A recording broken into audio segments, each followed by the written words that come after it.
You want robo-taxis on demand, show up at your house. When can that be? When can that be real?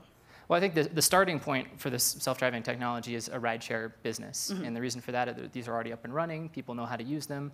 And the initial vehicles are going to be a little more expensive than the average car. And so a fleet model is a good way to make the economics work. But yeah, that's the dream for us, is to have this so very soon. And at this point, it's looking like months, not years, that we're going to have the first production commercial deployments of driverless cars. And how can that be a reality for me? Well, if you're in one of the major metros where we're going to be testing these things, you might have an opportunity to try one of these soon. And then when they're deployed commercially, in the same way you would use a ride-sharing app today, you may be able to access one of these vehicles. But you've got some regulations in your way before that can actually happen, right? With That's no right. humans in the car. Yeah, it's an ongoing debate, and we're working with government officials, both through Cruise and GM, to try to figure out what the right way is to regulate these vehicles and how to ensure that they're safe. Why sell to GM, and what have you learned as one of the youngest VPs at a very old company? Okay, so two questions. So why we sold to General Motors, I think of it as partnering with General Motors. And it really came down to, we were trying to make that decision. There's two paths.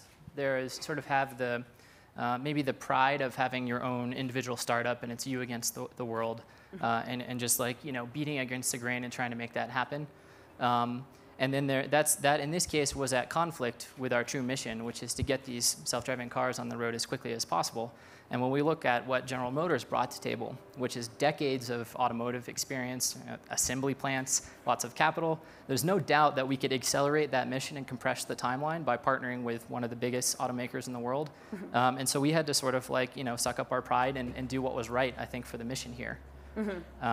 So working inside of a large company has not been smooth sailing. It took us probably a good 6 months to a year to really figure out how to work well together and to achieve what we have now, which is mutual respect. We sort of identified that the folks with decades of experience building cars really know what they're talking about when it comes to assembly plants and how to put things together.